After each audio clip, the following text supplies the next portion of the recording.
Ang kwentong ito ay nangyari taong 2011 sa probinsya ng Visayas. Ibinahagi at isinalaysay ito ni Ninong Jo. Tungkol ito sa dalawang doktor na naligaw sa probinsya nang matistino ito sa Visayas. May isang doktor na nagngangalang Mara. Kaisa-isa siyang anak ni Mario at Beth at nakatira sila sa Bulacan. Bata pa lang si Mara, nasa puso na niya ang tumulong sa mga nangangailangan. Nakuha niya ito sa kanyang ama dahil dati itong naglilingkod sa bayan.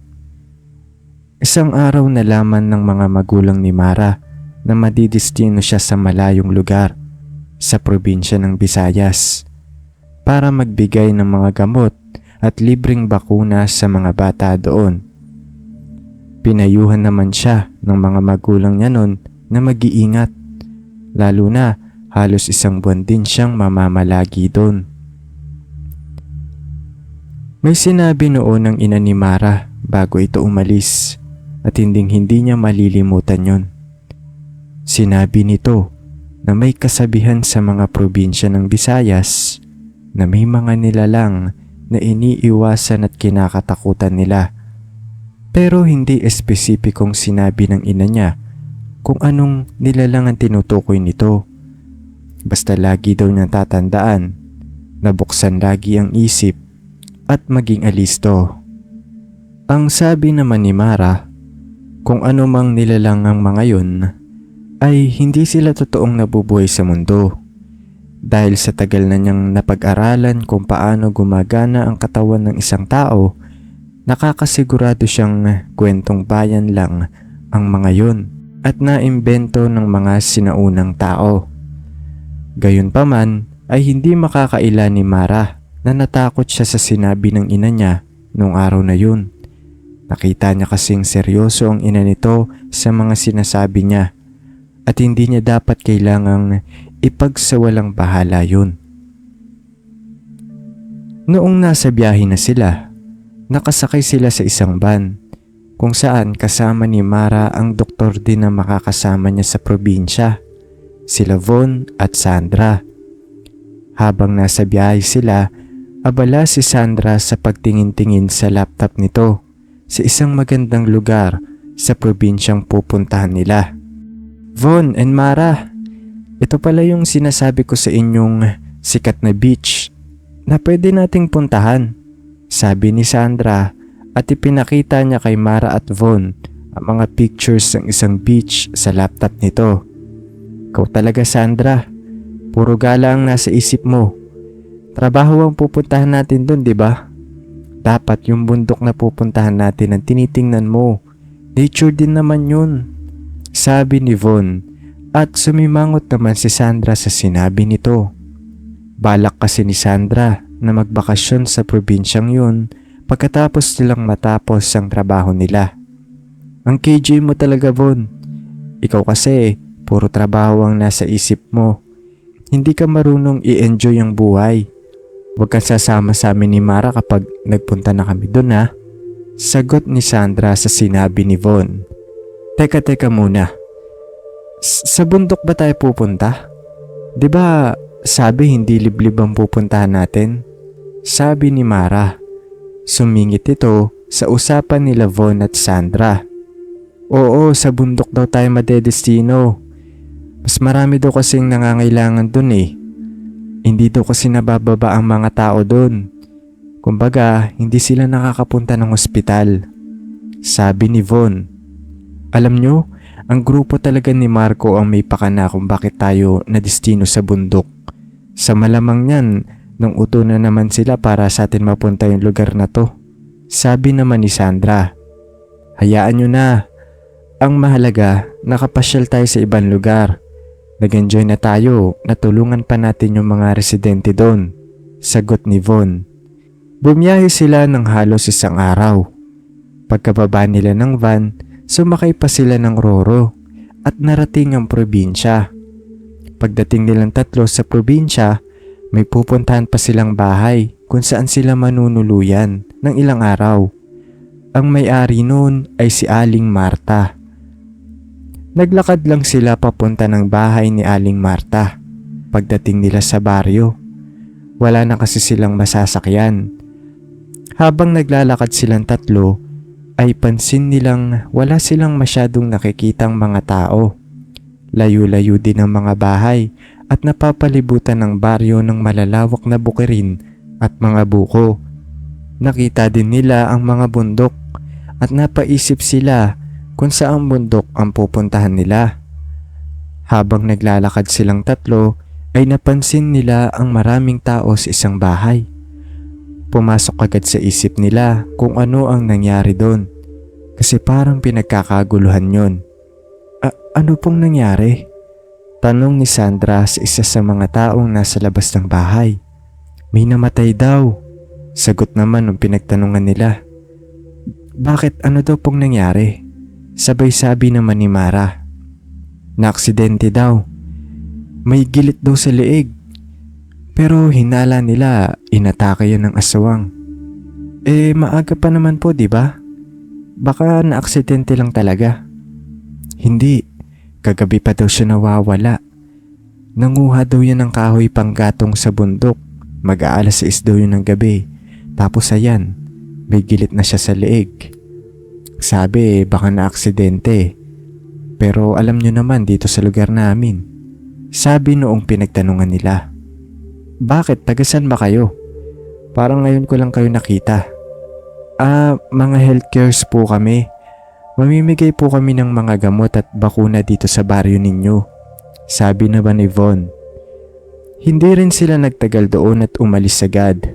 Pagkatapos nilang malaman ang nangyari kanina. Tahimik silang naglalakad at hindi sila makapaniwala na nangyayari pala ang mga ganon sa totoong buhay. Na may mga aswang talaga na kumikitil ng mga tao. Ilang sandali pa, nakakita sila ng isang karinderya. Isa yung bahay na nagtitinda ng mga ulam. Nagkayayaan silang huminto muna para kumain. Simula kasi nang bumaba sila ng Roro, hindi pa sila nag-aagahan. Dahil nga bilihan lang ng ulam ang pinagbilan nila, pinakain sila ng tindera sa gilid ng bahay niya. Nalaman kasi niyang mga dayo silang tatlo.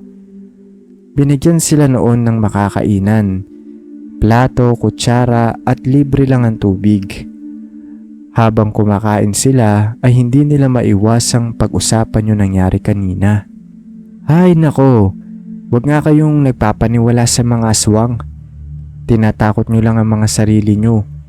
Hindi tayo magtatagal dito sa lugar na to kung yan lagi ang iniisip nyo. Sabi ni Von habang kumakain sila. Kunwari ka pa, Bon, natatakot ka rin naman.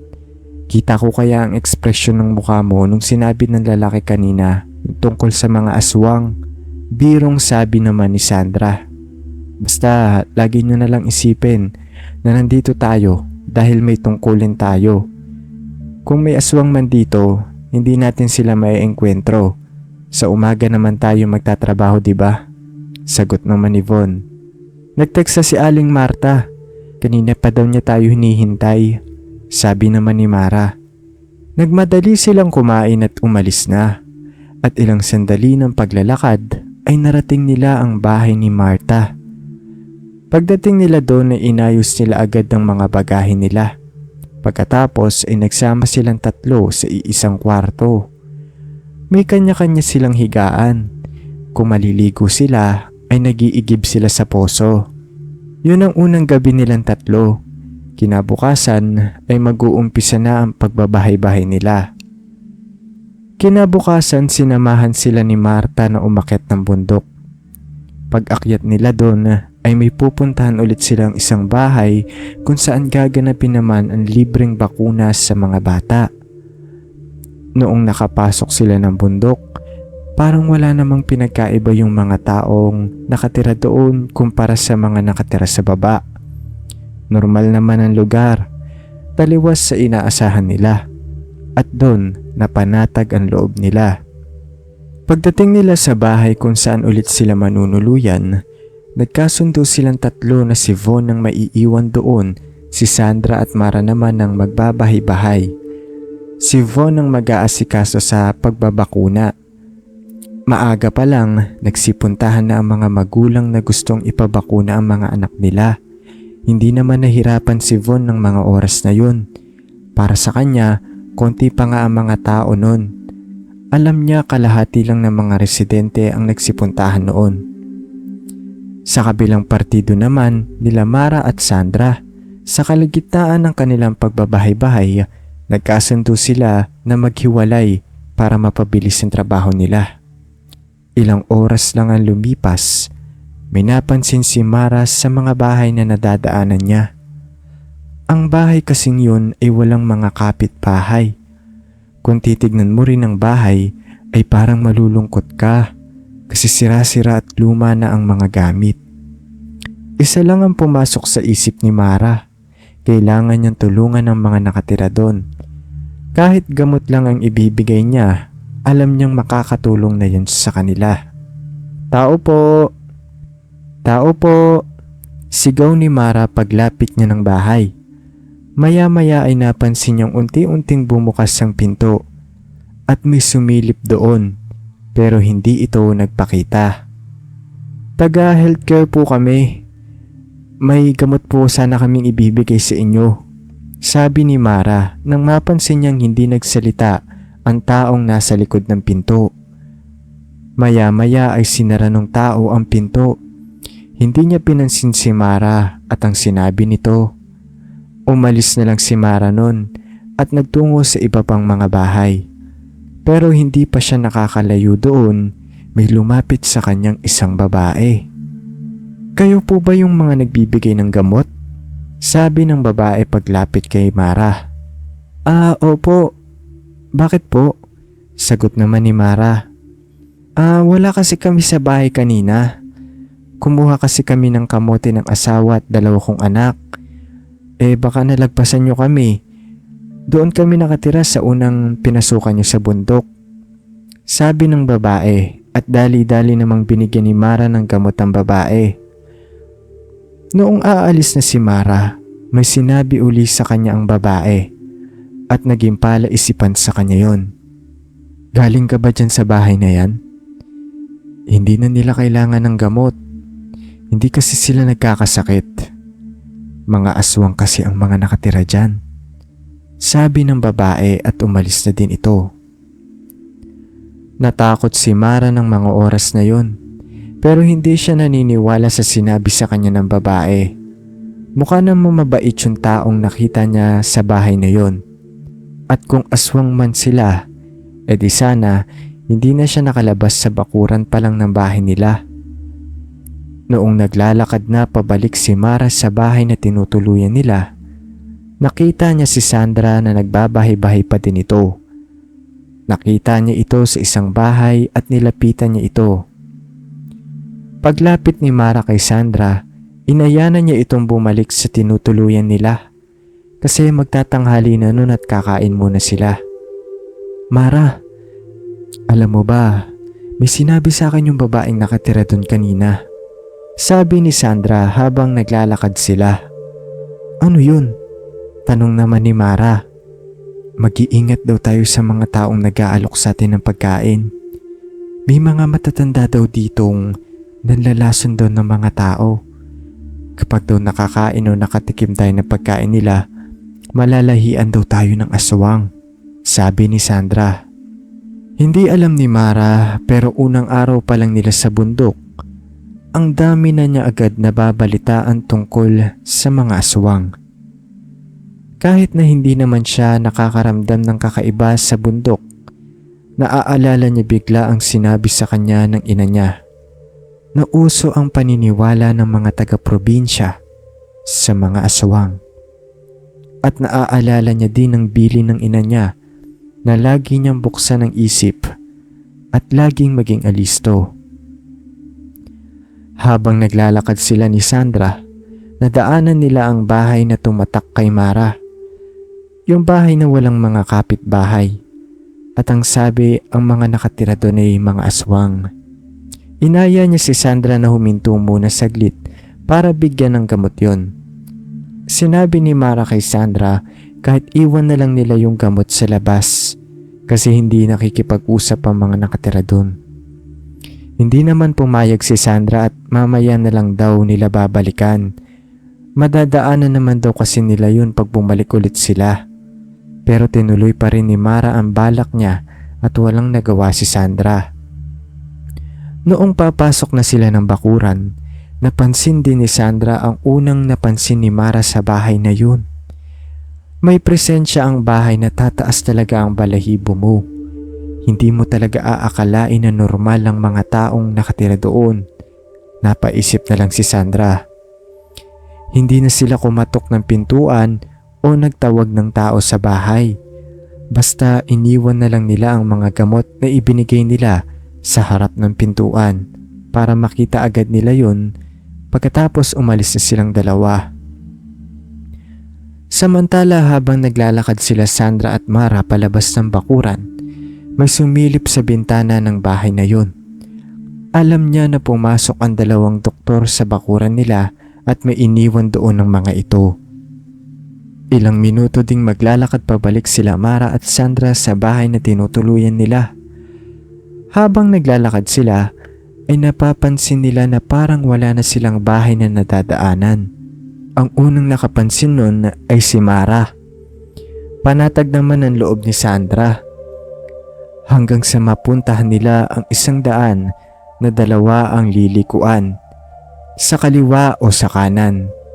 At doon ay naramdaman nilang naliligaw na talaga sila kasi wala naman silang natatandaan na may nadaanan silang ganun.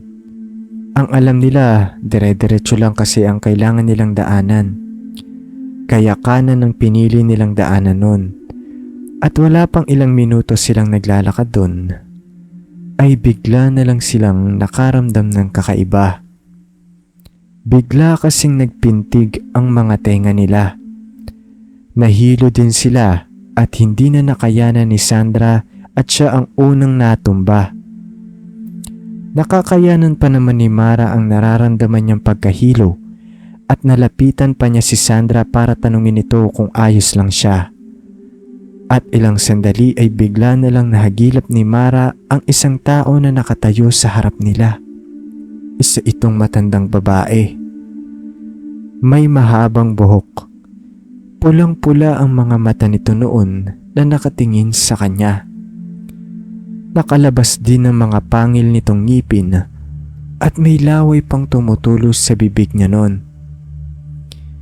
Biglang nagtaas ng kamay ito na parang nagdarasal at itinapat ito kay Mara at doon natumba na si Mara at nawalan na ng malay.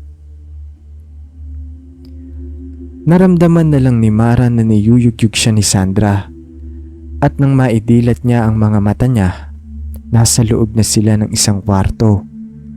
Nakatali na ang paa at kamay nila. May takip din sila sa bibig para siguradong hindi sila makasigaw at makatakas. Naging pamilyar naman sa dalawa ang bahay kung nasaan sila ng mga oras na yon. Alam nila yun ang huling bahay na pinag-iwanan nila ng gamot. Base na rin sa itsura ng mga kagamitan at sa wali nitong pundasyon. Pati ang bubungan ng bahay na iitsurahan din nila nun. Maya-maya ay nakarinig sila ng isang sigaw. Sigaw yun ng maraming tao. Nabosesan nila ang isa sa mga ito. Hindi sila nagkakamali na si Von yun. At narinig nilang tinatawag nito ang pangalan nilang dalawa. Wala naman silang magawa kundi umiyak na lang ng mga oras na yon. Hindi sila makagalaw at higit sa lahat, hindi sila makasigaw. Dahil nga may nakatakip sa bibig nila. Isa lang ang pumapasok sa isip nila Sandra at Mara ng mga oras na yon. Nasa huling yugto na sila ng buhay nila. Habang nag-iiyakan sila sa loob ng kwarto, napahinto sila sa ginagawa nila nang marinig nila na parang may taong nag-uusap sa kabilang kwarto din. Hindi sila gumawa ng ingay para marinig ang pinag-uusapan ng mga ito. Narinig nila na nagsalita ang boses ng isang matandang babae. at nagsabi itong, "Anak, may sorpresa ako sa iyo mamaya." Sariwang sariwa. Pagkatapos nun ay sumagot naman ang isang lalaki. Ang boses nito ay nasa edad 20 anyos siguro ito. "Nay naman, akala ko ba titigil ka na sa pagkain ng mga tao? Kilala ko ang mga taong dilala mo dito. Hindi sila masasamang tao." Pagkalipas ng ilang sandali, pumasok ang lalaki sa kwarto kung saan nandoon sila Mara at Sandra at nagsabi itong, "Huwag kayong matakot. Nandito ako para pakawalan kayo." Pagkasabi ng lalaki noon ay tinanggal nito ang nakatali sa paa at kamay ni Mara at Sandra. At pagkatapos pinatakas niya ang dalawa sa likod ng bahay. Magdidilim na noon nang lumabas sila Mara at Sandra. At doon na nila naikwento ang karanasan na ito na hinding-hindi nila malilimutan. At kinonsidera nilang pangalawang buhay na nila ito sa kasalukuyan. Maraming salamat po sa lahat ng nakinig ng kwentong ito. Dito na nagtatapos ang ating kwento.